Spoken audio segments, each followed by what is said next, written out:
Good evening and welcome to the Paxton Road reaction show. Tottenham Hotspur 1, Crystal Palace 0. The game was played yesterday at 3 p.m. Thank you for joining us. Enjoy the reaction show.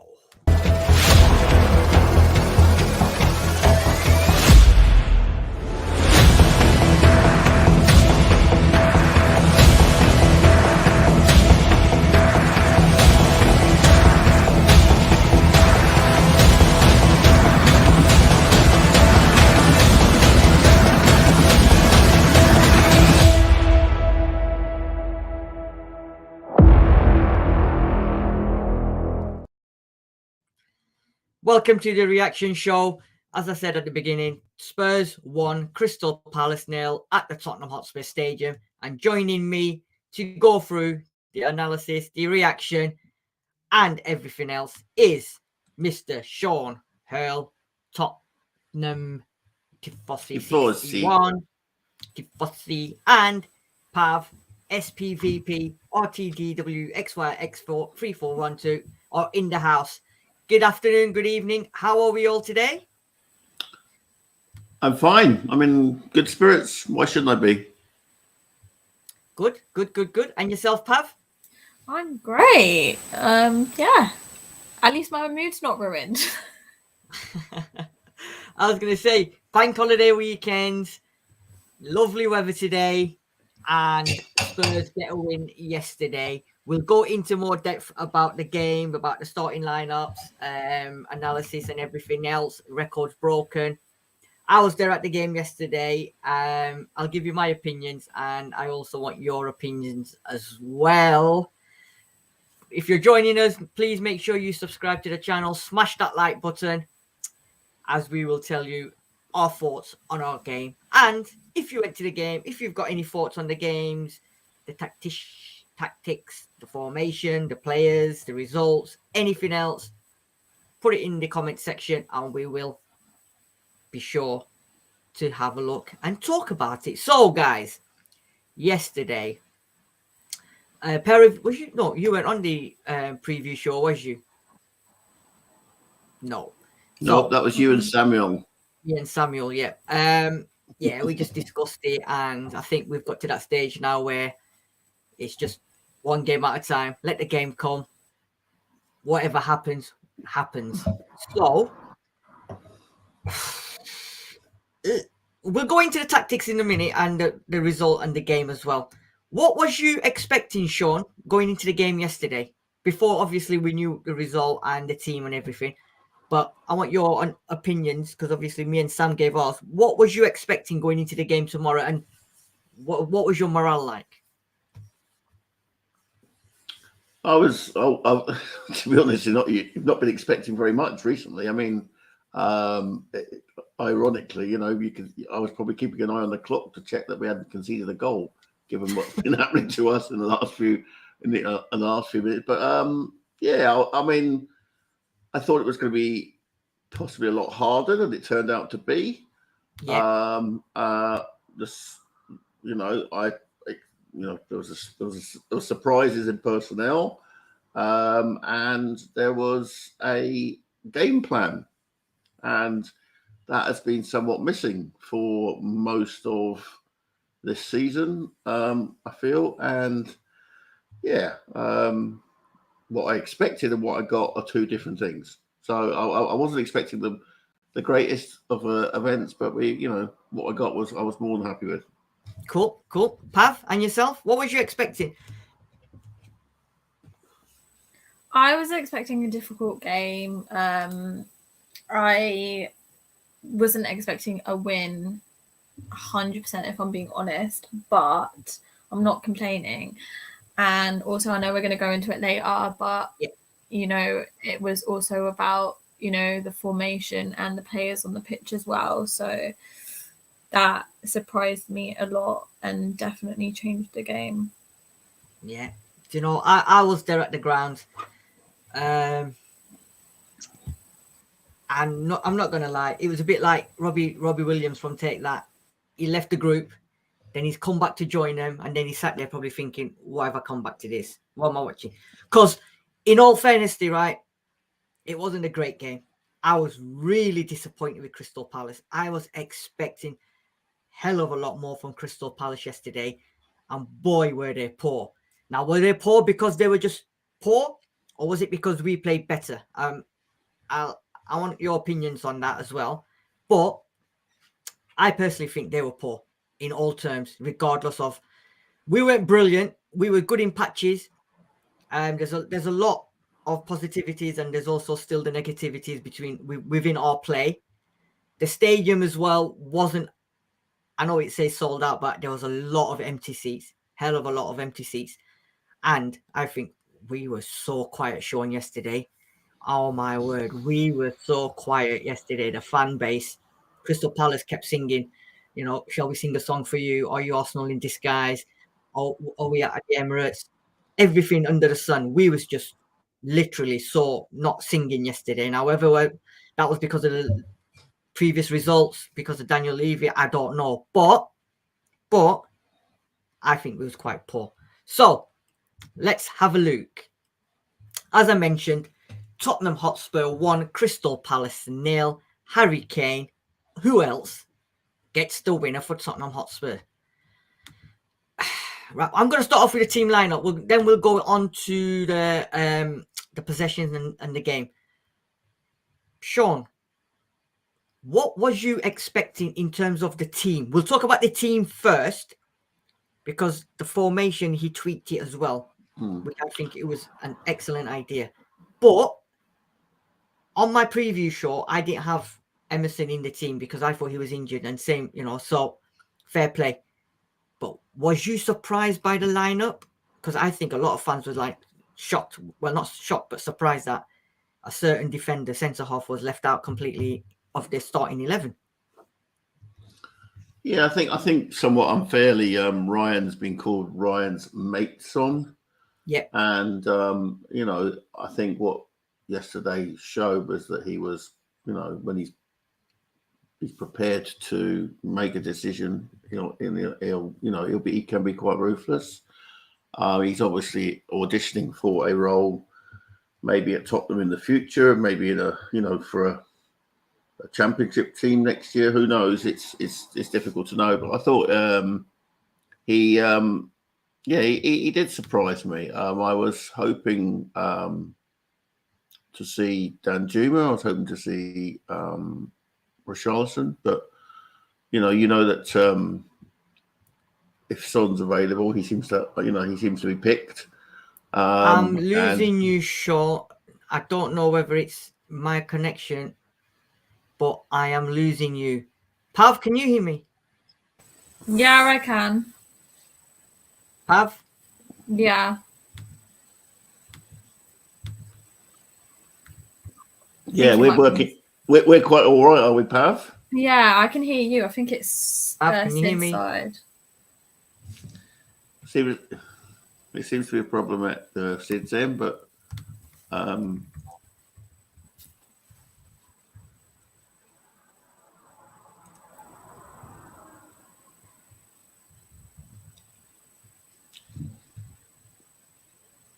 anyway, yeah. So as Sid was saying, yeah, I thought I was surprised with the personnel. I don't know about you, Pav. It was, it was a shock to see that Dyer was dropped.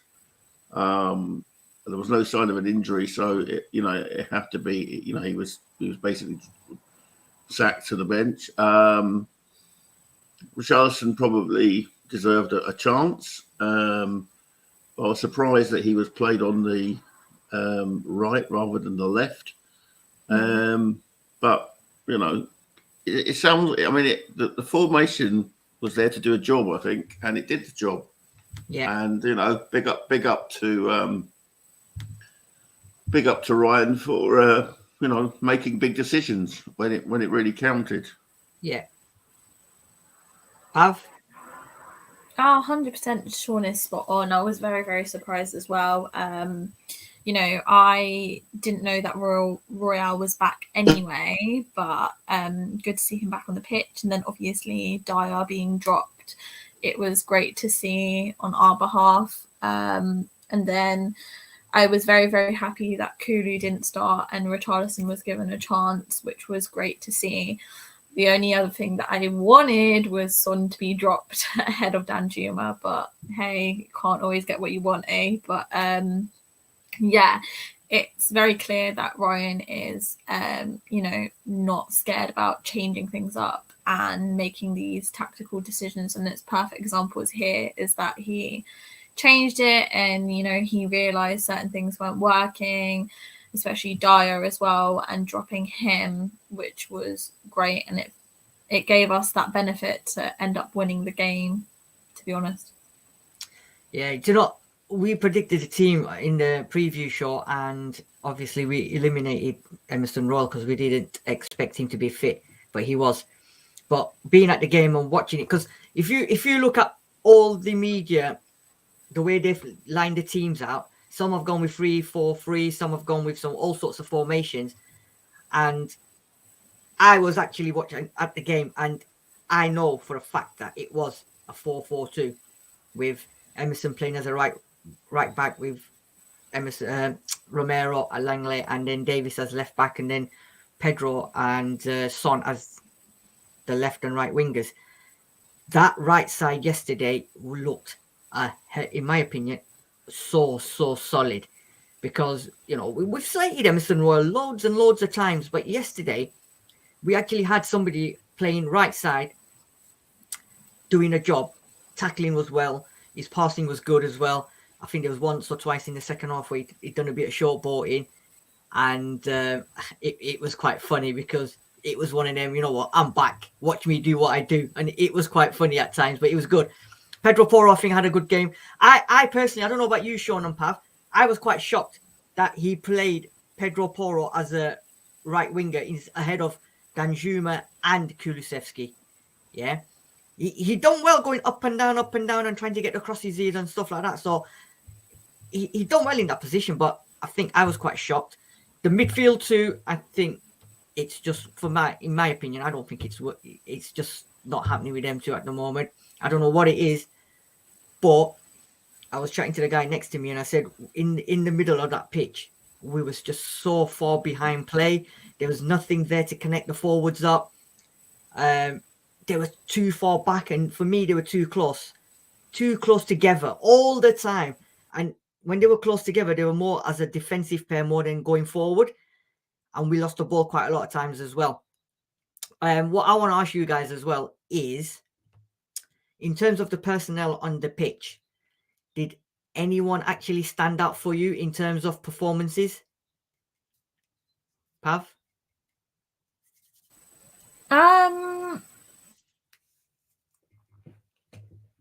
I think Royale and obviously Kane, but Royale definitely stood out for me as well because of the position that he was playing in. He looked quite solid in that position.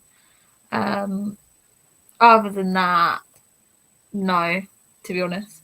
Sean, anyone stand up for you? You're on mute. The player that really stood out for me was Romero. Yeah. I thought Romero took to that position like a duck to water, and from what I've understand, that was the position he used to play for Atalanta when he was defender of the year in Serie A. So yeah, he was excellent. I thought his link up play was really good. His attempts to pass the ball forward were very good as well. He didn't seem to get into any difficulty and wasn't as rash as he has been in recent times. I thought this was probably one of the best performances of Romero for the whole season, to be fair. Obviously, Kane, as Pav has said, was exceptional. Yeah. But yeah, and I would agree with her too that Royale had an excellent thing, because it was although it's 4-4-2 there, it was a bit more fluid than that. I thought at times it was a 3-4-3 when we were going forward, allowing Davis to get up and pushing Richarlison and Son further forward. But yeah, it was a 4-4-2 when we're out of possession, and I thought that was that was exceptional, because we knew we had to deal, and I think you indicated in the previous show, Sid, was that Eze and Elise were going to give us difficulties. They are very good players, but I think by and large we snuffed them out. Yeah. I don't remember. I think Fraser only had one save to make, if memory serves me right. Yeah. Yeah, it was, it was a very competent performance, and I really enjoyed watching Romero be a dominant central centre back. So, Sean, I'm going to ask you this, right? Because obviously you've just mentioned Romero having a very solid game. Do you think that was because he didn't have Dyer next to him, or a three at the back, or and Emerson Royal playing as an actual right back, whereas Pedro Porro is a right wing back? Do you think having him on the right and having Langley in the middle made him think to himself, you know what, this is what I want? I don't need to worry about doing the rash tackles, running out. Because I tell you what, one thing else I noticed yesterday, and we've talked about this many times, I didn't see him once run like an absolute madman out of the box, running around, being the furthest forward or trailing back. He didn't do none of that stuff, none of the panicking. It was a very assured performance. Like you said, Sean, he stayed in his position. He did what he had to do. Is that because Dyer wasn't playing and he had Emerson next to him on the right? I think it's too simple to say that. It's too simple to say that. I think he was in the position that he likes it. He clearly enjoys being in the centre. When he plays for Argentina, he's usually in a 2. But he clearly enjoyed being in the centre of the defence, and having, a very strict defensive role. I think it was obviously the advantage of this week was that obviously Ryan and the team had some time to work on that, and it was clear that they'd obviously been working on this for a week. They just looked more structured, but I'm not putting that on the fact that Dyer wasn't alongside him. I think it was just the fact that he was in. It was a role he knows, and it's a role in which he exceeds at, and I'm really pleased to see Romero do that and remind those doubters of what an exceptional player that we have bought. Okay, fair enough. Good. Pav, I want to talk to you about Son and Richarlison, right? I'm going to give you a double whammy.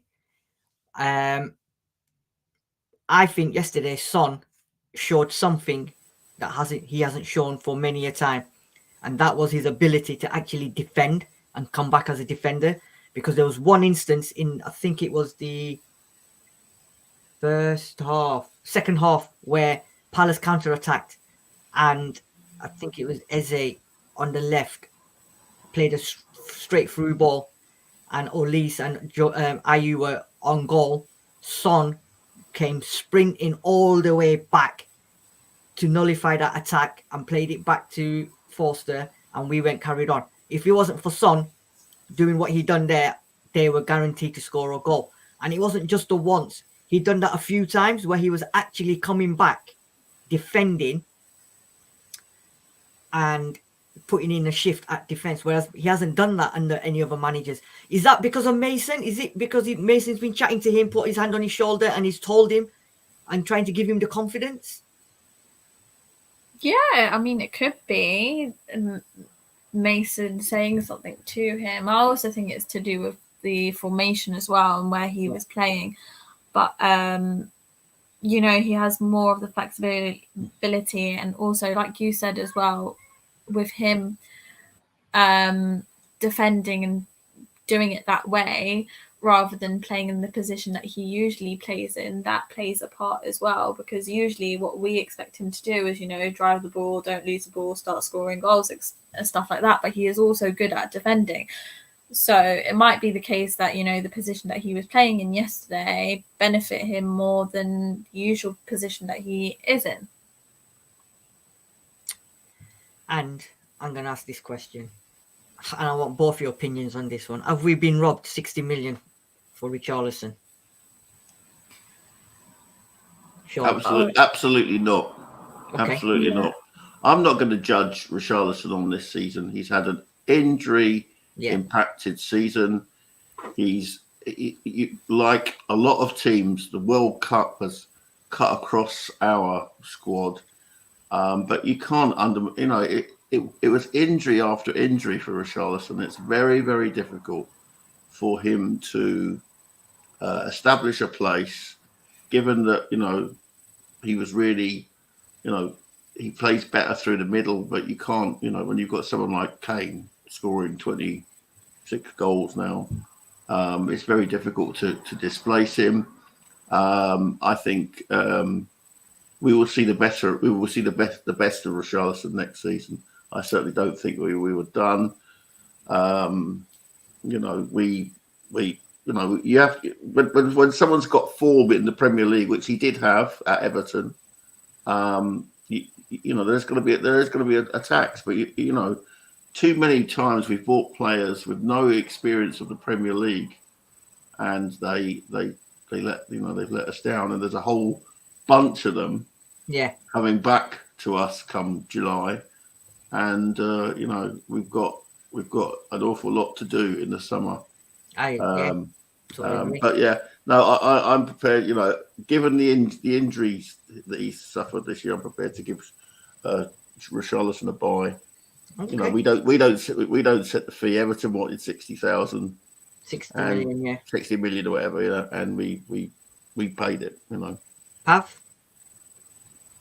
I agree with Sean as well. I think it's due to obviously him having the injuries, but also about the game time that he has. I mean, I'm not being funny or nothing. If he's not being given the opportunity like he deserves, we're not going to see a side to him that, we've seen with him at Everton and the capability that he has. I think he needs game time. We need the season to be over and then start the next season and give him more opportunities for him to kind of build up the player that he is.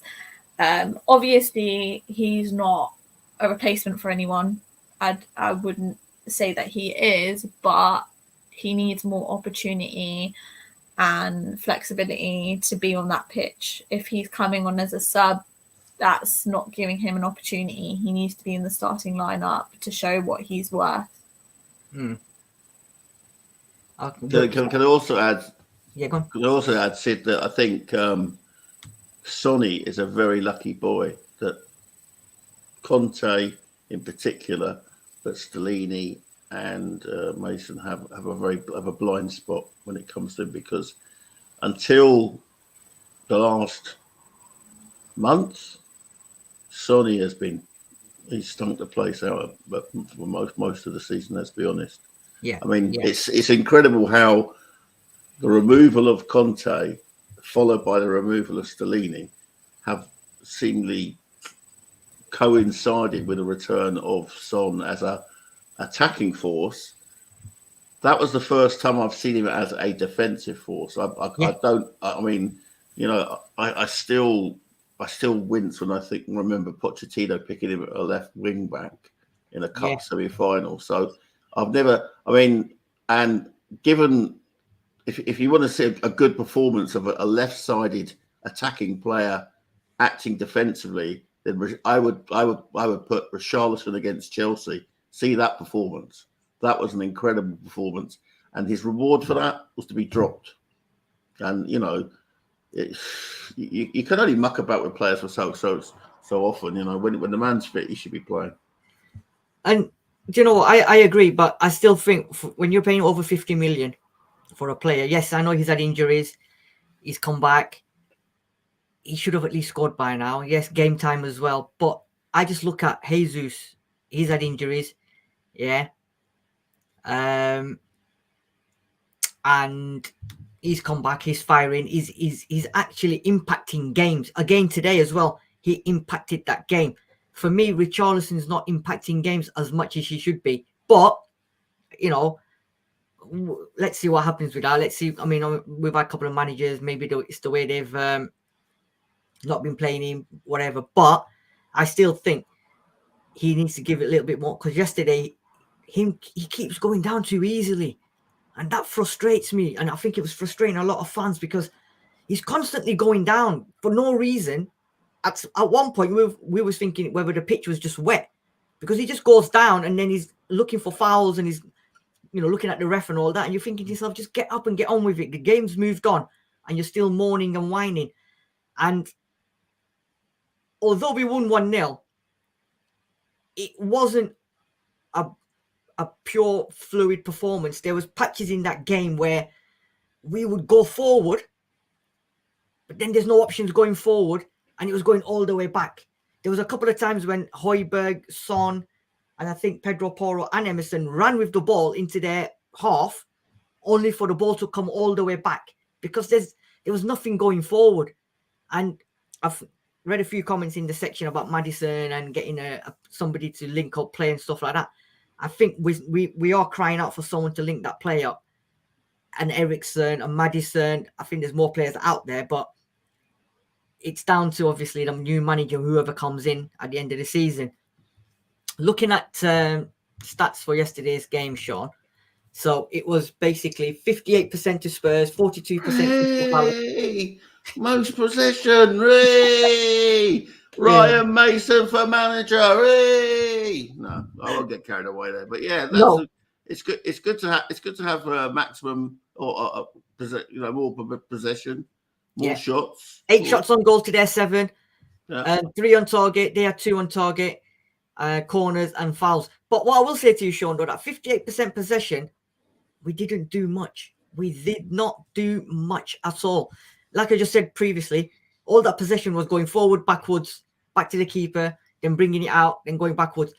It was a dull game. Both teams did not do anything to. I mean, look at the shots on target: 3 for us and 2 on them. I don't think either keeper made a serious save. And in terms of a good game, I don't think it was a good game. But go on, you were saying. Yeah, it wasn't a good game, but you remember this is a team that's come out on the back of conceding how many goals? 12 goals in 3 games. Yeah. And so, it's going to be a work in progress. People too easy just to jump on the negatives. I think it's just, it's you need to, again, for me, Højbjerg was waste of space. He was. He's. But then, in his defence, how many minutes has he played this season? Yeah, but then, Sean, sorry to put finger on that. Yes, I totally agree what you just said then. But then you got Saw there. You saw. And I think somebody just put in the comments about Danjuma. We've got players that can be used, but they're not being used. Well, I mean, they're decisions that we will never be privy to, why they've not been used. Particularly Danjuma, it disappoints me that the guy's not getting a go. He was very instrumental in us scraping that lucky win against Brighton. Yeah. His goals per minute is, far ahead of Son's. Yeah. But it's one of those strange deals when obviously it obviously became clear. I think our season is bisected by the death of Ventrone. I was looking at our fixtures. We had the best start in the Premier League ever in terms of points. In terms of points, performances were not good, but in terms of points. But I don't know why, but there is that point. And he died just before the Brighton game. I seem to remember Brighton away. And we managed to get through what was quite an emotional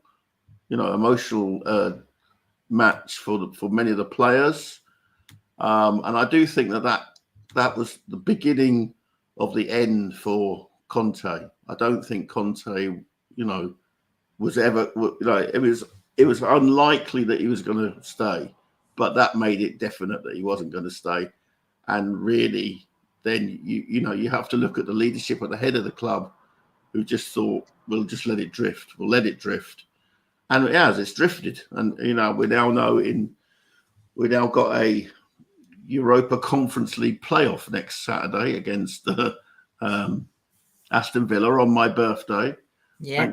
Thankfully, I'm going to be 2,000 miles away, so I won't actually get to see the game.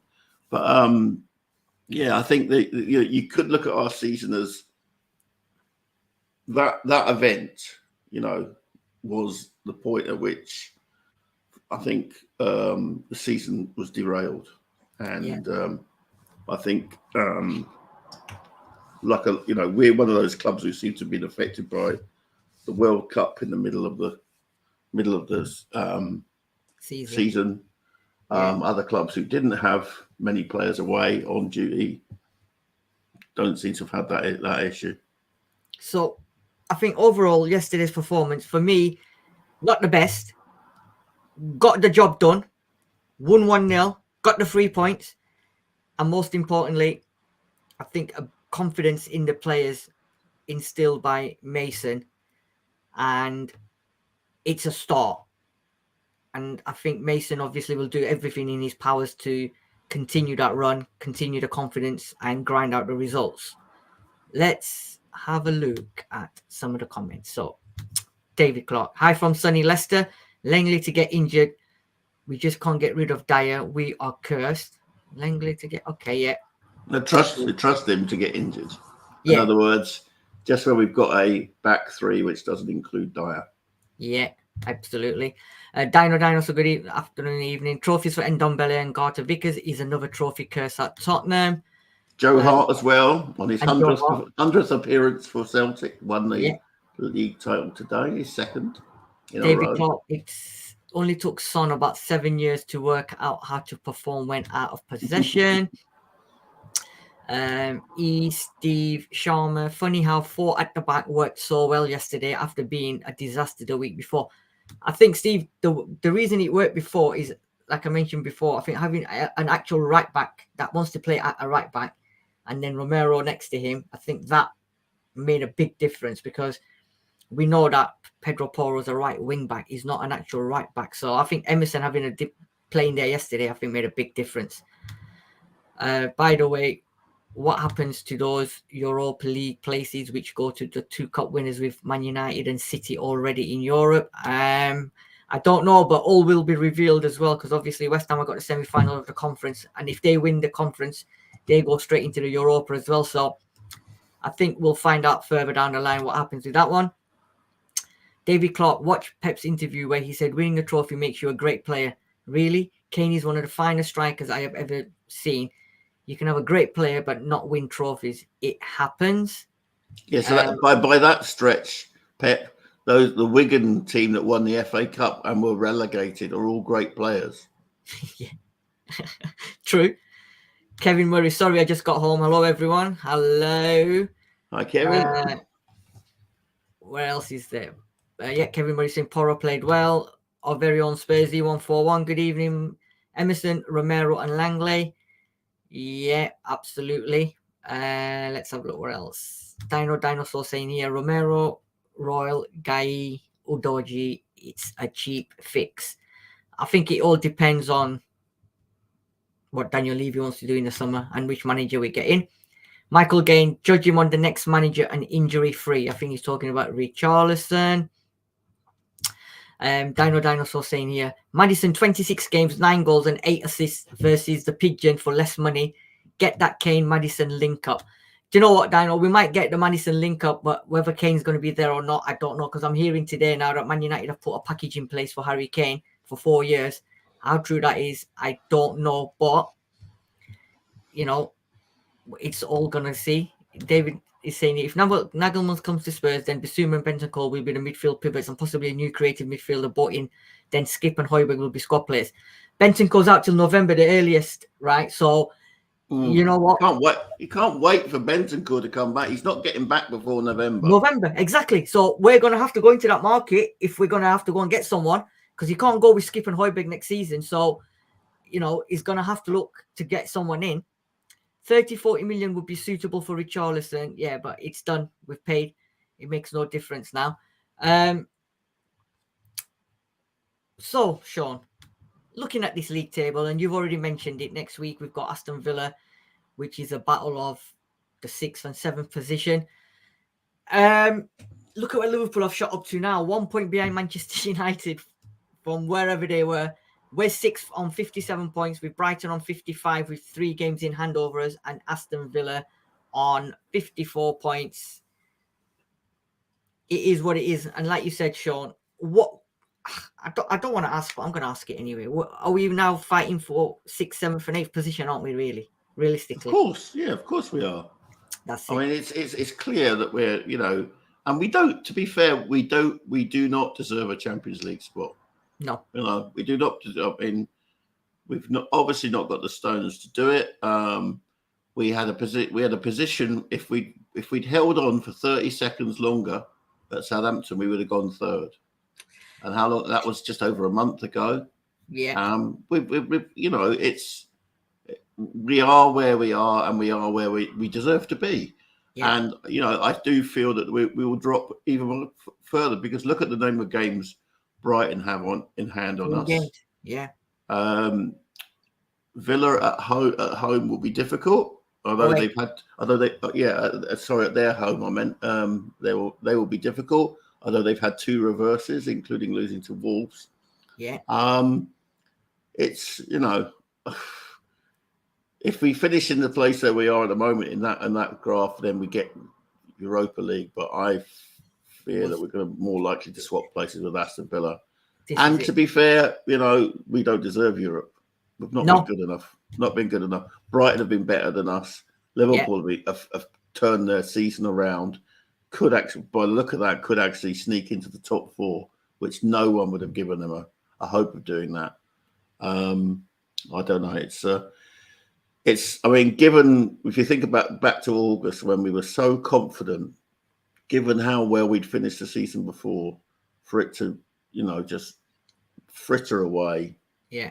And you know, for the football to be so turgid, for me to finish up falling out with Conte, I was so glad that he went in the end.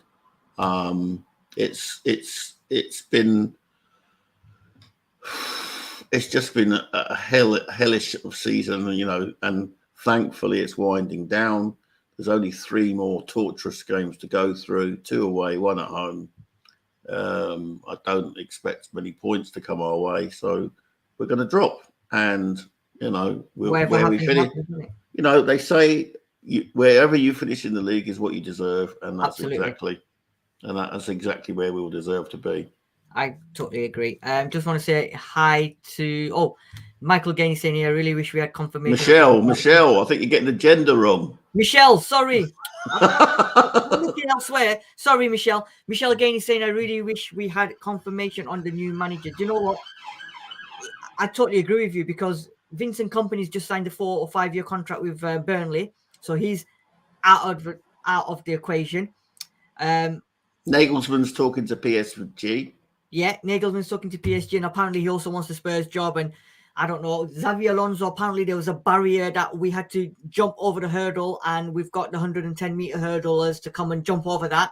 And now apparently it's going to only cost about 1 season, 4 or 5 million to get him out of a contract. However, he doesn't want to talk to us at the moment because they're still in the semi-finals of the is it Europa or conference they're in?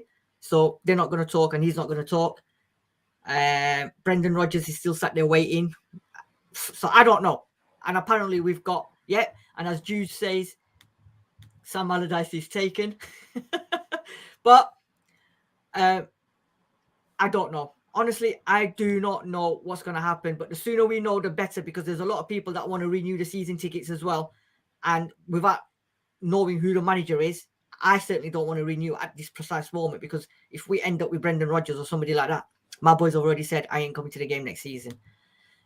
We've got a newbie in the house, NVR5802. Good evening. Thank you for joining us. Please make sure you subscribe and like the channel as well, and smash that like button. Good to see you. Good to see you.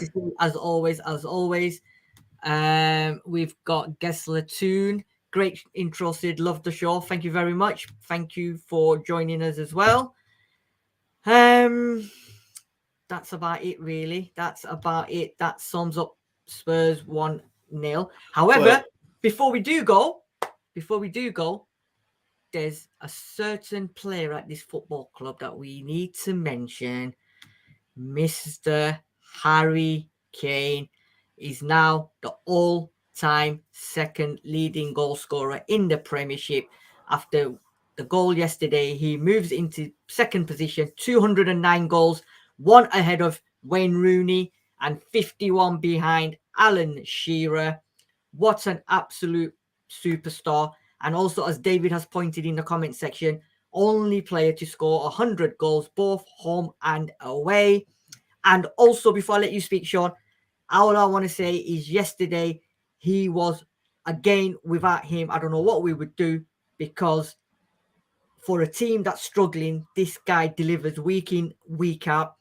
If it wasn't for Haaland at Manchester City, Kane, 27 odd goals he scored this season, is second to none and not getting as much credit as he should be getting for what he did. I mean, that goal he scored yesterday, he actually took the ball, ran with the ball, played a brilliant ball to Pedro Porro, right, on the money, on his foot, and then Pedro Porro pulled across into the box, and who's there to finish it? Harry Kane himself, who also becomes the first person to score 10 headed goals in a season as well. So this guy is breaking records, right?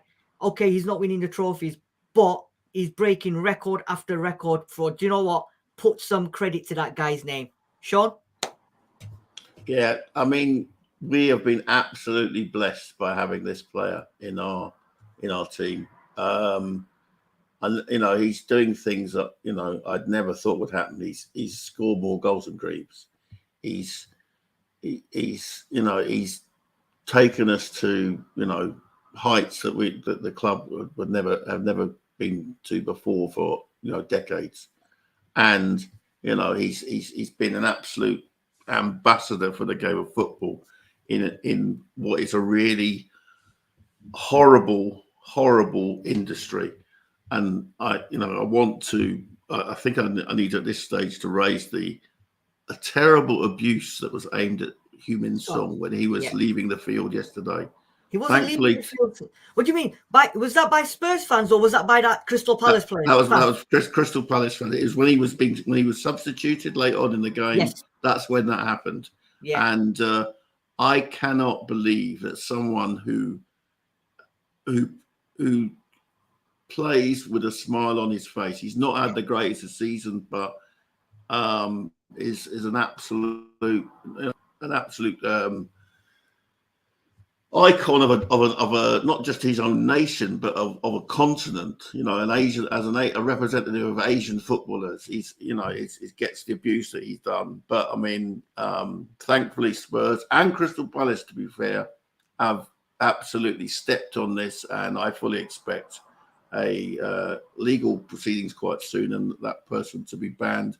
Palace have already said that they would get a lifetime ban, so thank God for that. But there were an awful lot of other, you know, there was other abuse which was totally unnecessary as well.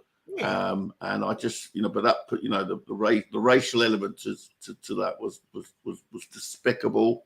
Yeah. And it kind of, it rained a bit on Harry's parade, to be honest, because I just don't want to see it. I mean, you know, we are in the 21st century, folks. And we've had black players in our team going back, well, to Watertoll. Yeah, but Sean, you know, it's these people, don't they realize, like you just said, we're in the 21st century. There's mobile phones, there's cameras, there's everything in place. Are you that stupid that you think you're not going to get found out and spotted on camera? Because straight away there was images, absolute images, and it's actually him doing it. You know, they've got pictures of him actually, you know, and a video as well. So, you know what? More fool you. And like you said, I'm glad Spurs and Crystal Palace have looking into it and they're going to deal with it. But getting back to Kane, I mean, to me, the greatest player, outfield player I ever seen will still be Glenn Hoddle. But I'll tell you what, he runs him a very, very close second in terms of what I've seen. You know, what a player. And you know, I think I do think he'll be held to his contract. I think Levy, you know, it would be suicide to sell him. And you know, even the talk of this, you know, contract from Manchester United, I can't see it happening unless there are enormous improvements in our squad. And we just have to look at the difference between us and the team that finished 5th last season in terms of points, in terms of style of play, in terms of, you know, togetherness, game plan. You know, it's like night and day. And to see us fall back so far and only to be where we are on the back of Harry Kane. Sweet, without his goals, we would be in doggy do. We would be in doggy do. Juicy saying here, I wish King Kane could get 261 in Spurs colours. He could have had it by now. And if he had service the last few years, you know what, Juice? He could have had it all. Anyway, do you know what? I think this is going to all boil down to, like you've just mentioned, Sean, Daniel Levy in the summer. Does he keep him promising, as he's been promising season after season, empty promises, but this time, is he actually going to give him and fulfill his promise of giving him players around him to get him trophies and hopefully help him break that record? Or does he do what he does and thinks, do you know what? He's got 1 year left on his contract. If I don't sell him this season, he's going to be gone on a free. And I am not letting Harry Kane leave for free. So if someone offers me 70, 80 million, I'm going to take it because that is better than nothing. I hope that doesn't happen. However, nobody would begrudge Harry Kane if he was to leave Spurs, because at the end of the day, he's done so much for us. The chairman's not, you know, fulfilled the promises he's made. And if he does go, then best of luck. But I'm hoping he doesn't, and I'm hoping him up there decides to bring in some actual quality players. But first and foremost, bring in the manager who has to convince Harry Kane and Daniel Levy to get the managers in. Right. Sean, final thoughts on yesterday's game? Yeah, I mean, fair play to Ryan Mason. He did a great audition as a future coach. I don't want him to be the coach going forward. Yeah. I do feel that I'm having to go down to the Brentford game, you know, because I was concerned that it might be the last time I get to see Harry Kane in a Spurs shirt at home. I don't feel that's going to be the case. I think he will be held to his contract because Levy is under a lot of pressure. And if he was to allow Kane to go, he's prepared to allow Pochettino to go because he's prepared to burn those bridges because of his mates in the boardroom. But he won't let Kane go. And, you know, and the thing is, the only teams that have got the money are the Premier League teams, and he doesn't want to sell to Premier League teams. So he'll just have to say, well, he's gone to a Premier League team, but it's out of my hands because he was out of contract. And I think that's what he'll do because that's the coward that the chairman is. I mean, yeah, I agree. My final thoughts, basically, we won 1-0, 3 points. Wasn't the best of performances, but however, under Ryan Mason, there seems to be a little bit of stability. We kept a clean sheet as well. And Kane does what Kane does. However, all I want to say is congratulations to Chelsea for avoiding relegation and Frank Lampard for helping them. Not. But it is what it is. Please make sure you subscribe to the channel. Make sure you like, smash that like button. Hopefully, we will be doing a talking points this week. There'll be a Judge Jodi's player ratings. And the preview show will be back next weekend for the battle of the 5th and 6th with Spurs versus Aston Villa. Hope everyone enjoyed the show. Hope you all have a great Sunday evening and bank holiday Monday. that's all from us. Thank you very much, Sean, for coming on the show. We've lost Pav, but thanks for Pav. And thank you to everyone for joining us. Have a great weekend, and we shall see you soon.